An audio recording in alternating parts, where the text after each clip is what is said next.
एक दिन में पता चल जाए, मेरे जैसा कोई सुप्रीम कोर्ट में जज हो तो एक दिन में हिंदू मुसलमान करने पे प्राइम मिनिस्टर को वहां बुलाया जाए, कल 11 बजे पहुंचो यहाँ पे, कहाँ लाट साहब बने फिरते हो, इस देश को पता चल जाए।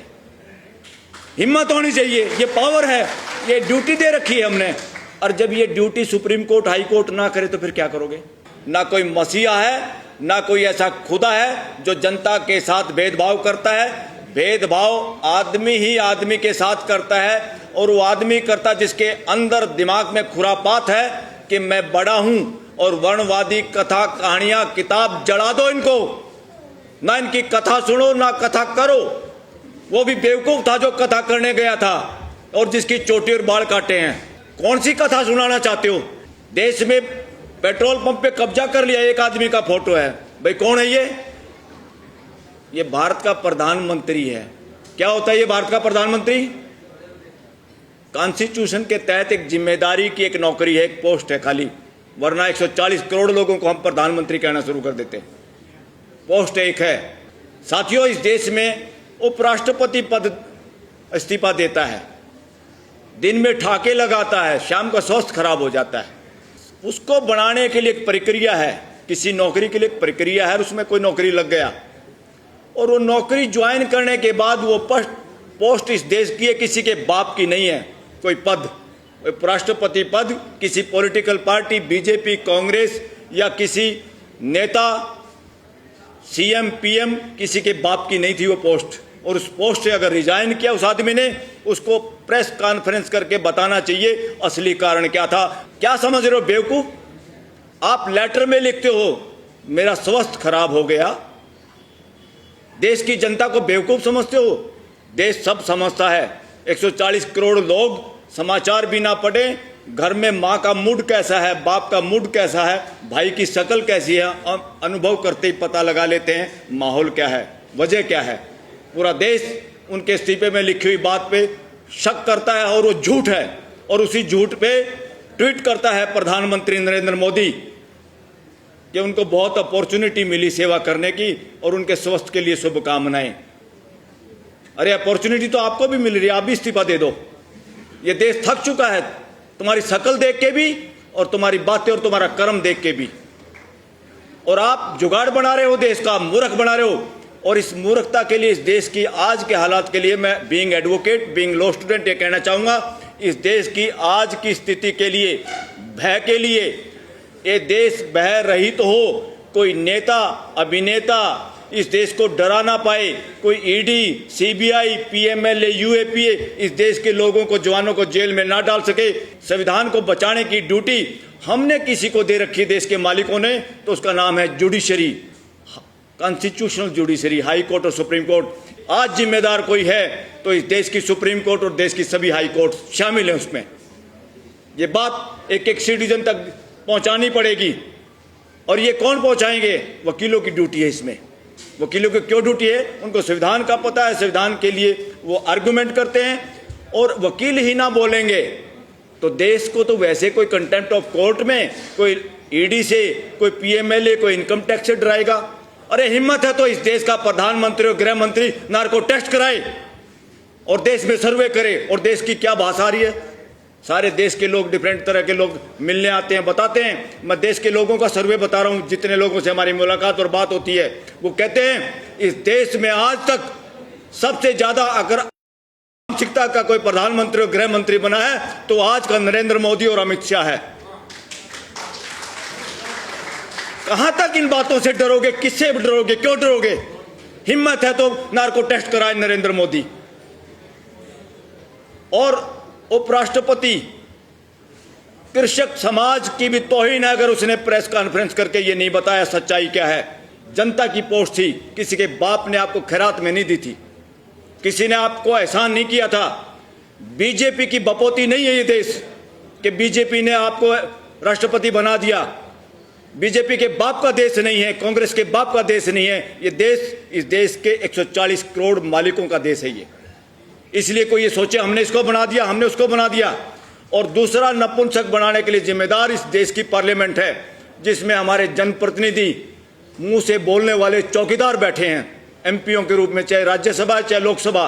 जिसको देखो कैरियर कैरियर, बच्चे 40-40 साल के हो रहे, उम्र नहीं, शादियां नहीं हो रही हैं तो डाइवोर्स और दुनिया भर के फैमिली डिस्प्यूट सुप्रीम कोर्ट में सबसे ज़्यादा पढ़े लिखे लोगों के हैं जो दोनों नौकरियां करते हैं। लोग सोचते थे टोटे में डाइवोर्स होता है, मैं कहता हूँ टोटे में नहीं, बेवकूफ़ी में होता है, मानसिक गुलामी में होता है। डिग्रियां दुनिया भर की, जीने का ढंग पता नहीं। और पार्लियामेंटेरियन, पहले जुडिशरी, दूसरे नंबर पे पार्लियामेंट में बैठे हुए पार्लियामेंटेरियन जिम्मेवार हैं, सारे अक्रॉस दी पार्टी।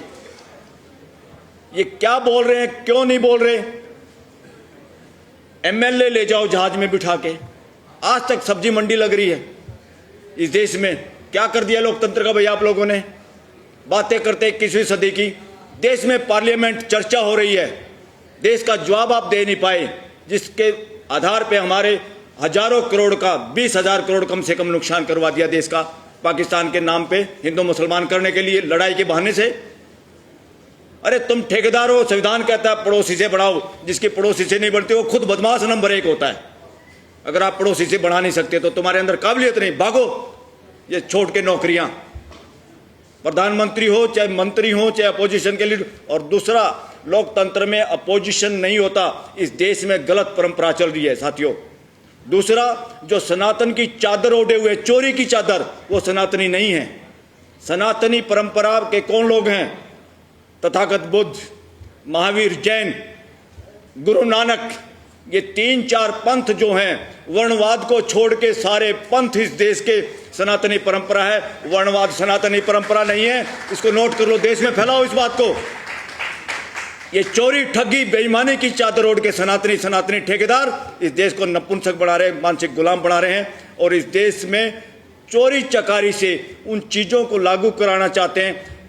कावड़ में क्या करोगे भाई? कावड़ में स्कूलें बंद कर रहे हो और कावड़ वालों पे फूल बखेर रहे हो। अरे फूल बखेरने हैं तो उत्तर प्रदेश के मुख्यमंत्री अपनी मेहनत की, अपनी मजदूरी पसीने की कमाई से फूल बखेर, जिसके यहां बखेरने हैं कोई रोक नहीं रहा तुम्हारे को। तुम देश के टैक्स के पैसे से, पूरी देश की जनता का पैसा है, उसमें फिर पूछो मुसलमान भाइयों से कि फूल इनके ऊपर फेंके कि नहीं फेंके। पूछो बहुजन समाज से, इनके ऊपर फूल फेंके कि नहीं फेंके। जानबूझ के डरा डरा के आस्था। साथियों, एक और आपका भी भय निकलना चाहिए, आप समाज में फैलाओ। किसी की आस्था का ठेकेदारी नहीं ली संविधान ने बचाने की, उसमें 3 कंडीशन है। अगर आपकी आस्था पब्लिक हेल्थ को खराब करती है तो उसकी ऐसी की तैसी करना है कि ड्यूटी इस देश के 140 करोड़ लोगों की है। पब्लिक हेल्थ कैसे खराब होती है? ये नहीं कि आपको बुखार हो जाएगा किसी बाबा को देख के, वो बाबा कथा जो सुनाएगा उससे मानसिक गुलामी भरेगा। वो प्रेजेंट की बात से डरता है, वो प्रश्न पूछने से डरता है, उसको पता किसी बात का नहीं। इसलिए कथा कहने वाले काफी लोग गुमराह कर रहे हैं देश को। इनके ऊपर एफआईआर दर्ज कराने के लिए तैयार हो जाओ, इनकी एफआईआर दर्ज करो। भागेंगे लंगोटा लेके, अपने गमछे उठा के भागेंगे।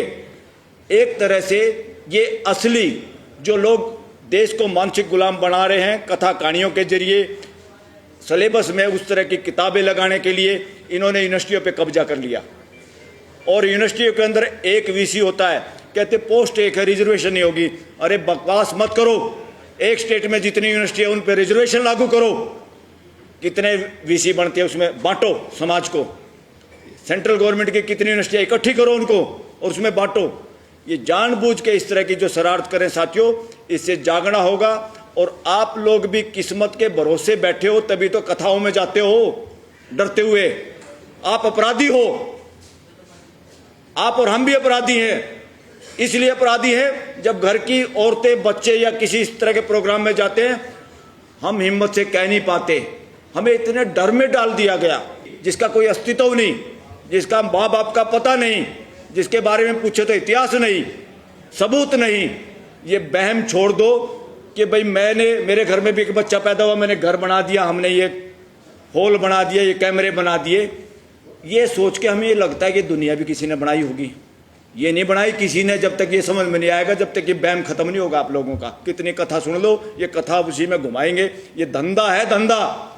मॉल में तो जाओगे महंगी चीज मिल जाएगी, मिलावटी मिल जाएगी, कुछ तो मिलेगा। यहाँ तो जेब भी कटवाओगे, मानसिक गुलाम बन के आओगे। ऐसी गुलामी ना रंग भेद नीति में है थी विदेशों में, ना दास प्रथा में थी। इस देश का बेड़ा गर्क करने वाली वर्णवादी मानसिकता, वर्णवादी व्यवस्था, अव्यवस्था, व्यवस्था नहीं है ये। इसने विदेशी आक्रांताओं के साथ भी मिलकर इस देश के साथ षड्यंत्र किया। इनको कोई लेना देना नहीं इस देश की गुलामी से। ये किसी के साथ भी हाथ मिला के अपनी मोनोपोली बनाने के लिए बने रहना चाहते हैं। इस बात को पहचानो। और एक गैर कानूनी अनरजिस्टर्ड ऑर्गेनाइजेशन जिसका नाम आरएसएस है, उसके सारे लोग, उसके बिल्डिंगें देखो कितने कितने पैसे की बन गई है, कहां से आया? सारे बीजेपी के ऑफिस इस देश में इतने बड़े बड़े बन गए, कहां से आया पैसा? एक दिन में पता चल जाए, मेरे जैसा कोई सुप्रीम कोर्ट में जज हो तो एक दिन में हिंदू मुसलमान करने पे प्राइम मिनिस्टर को वहां बुलाया जाए, कल 11 बजे पहुंचो यहां पे, कहां लाट साहब बने फिरते हो, इस देश को पता चल जाए। हिम्मत होनी चाहिए, ये पावर है, ये ड्यूटी दे रखी है हमने। और जब ये duty supreme court, high court ना करे तो फिर क्या करोगे? फिर कहोगे राम भरोसे, छोड़ दो ऐसे राम को। इसलिए वो राम आप हो खुद, अपनी जिम्मेदारी लोगे। और आज जिम्मेदारी निभाने में सुप्रीम कोर्ट भी फेल हुई है, सरकार बदमाशी कर रही है, तो इसलिए मालिकों को खुद अपना काम करना होगा। आपने घर में जो चौकीदार छोड़ रखा है वही अगले गेट कीपर के साथ मिला हुआ है, तो घर के मालिक क्या करेंगे? अपनी सुरक्षा खुद करनी है। और अब ये जो बार बार करे, इससे करा दो ईवीएम से, नहीं से बैलेट पेपर से, भाई कौन कराएगा? सरकार की नीयत नहीं, सुप्रीम कोर्ट की हिम्मत नहीं, या नहीं कर पा रहे, बार बार मुकदमे डिसमिस हो रहे हैं। अपोजिशन करेगी जी। अपोजिशन के ज़्यादातर नेताओं ने इतना माल इकट्ठा कर रखा, उनके इतना पिट्ठू लग रहा है, उनमें हिम्मत नहीं। कुछ पकड़े गए, कुछ पकड़े जाने के डर में चुपचाप सीधी सादी भाषा बोल लेते हैं, अपना गुजारा कर रहे हैं। तो इसलिए साथियों, अगर आज हिम्मत है तो मैं आह्वान करता हूं सारे इन ऑर्गेनाइजेशन से कि आओ मिलकर तय करें। कांग्रेस और राहुल गांधी किसी एक की बात ना देखें। एक तरफ ताड़ियां पीटते हैं जब नरेंद्र मोदी बोलता है ताकि टिकट ना कट जाए, क्योंकि फोटो है ना वहाँ तो सब कुछ कैमरे में। एक तरफ राहुल बोलता तो उसकी भी ताड़ी पीट देते, चाहे वो सारी अच्छी भी ना कह रहा हो। तो ताड़ियां पीटने का धंधा, गोरख धंधा छोड़ो। अकेले राहुल के भरोसा भी रहना छोड़ दो, और अकेले नरेंद्र मोदी को तो देख ही लिया आप लोगों ने। अगर इलेक्शन बैलेट पेपर से कराना है तो अब जनसभा तो ऐसी तो करते रहो, मगर ये जनसभा देश में करो, और जरूरत पड़े तो सुप्रीम कोर्ट से पदयात्रा शुरू करो। पहले दिल्ली की कर दो, हम सब मिलकर, सबसे आगे मैं मिलूंगा कि बैलेट पेपर से चुनाव होगा और देश की जनता तैयार है। आप निकलोगे जिस सड़क से, हम ये नहीं कहेंगे हमारे साथ शामिल हो जाओ। दिल्ली के लोग बहुत डरपोक भी हैं, क्योंकि सबको गुजारा करना, किसी को किराया देना है, किसी को अपने बच्चे पढ़ाने हैं, सारा शहर उलझ पुलझ हो रहा है, सब भय में है बेचारे। इसलिए मैं दिल्ली को कहता हूँ नौकरों का शहर। ये नौकरों का शहर है, नौकरों में हिम्मत नहीं होती। सब गुजारे के चक्कर में कई करोड़ लोग इकट्ठे हो रहे हैं यहाँ पे, मगर सब हिम्मती हैं, जायज बात का सब साथ देना चाहते हैं। अगर एक पदयात्रा निकाले, चाहे हम 50 आदमी हों, हम ये कहेंगे किसी को नहीं आना भाई, सिर्फ अपने घरों के बाहर या एक बार सड़क पे आके शक्ल दिखा दो जिसके दिल करता हो, तो देखना सड़क के दोनों तरफ कितने लोग होंगे। जब आपको पता चल जाए, इस देश को भी पता चल जाएगा, और ये ईवीएम फिर अपने आप ताले में बंद हो जाएगी, रद्दी में बेचनी पड़ेगी, ऑक्शन करनी पड़ेगी ईवीएम मशीनों की इस देश के अंदर। वही एक तरीका, बाकी कोई तरीका नहीं।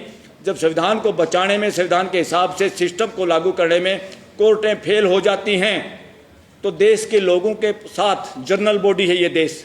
जब आपकी सोसाइटी की टीम, एग्जीक्यूटिव कमेटी करप्ट हो जाती है, काम नहीं कर पाती, नपुंसक हो जाती है, तो जनरल बॉडी मीटिंग ही डिसाइड करती है, उन्हीं को काम करना होता है। आओ मिलके वो सब काम करें।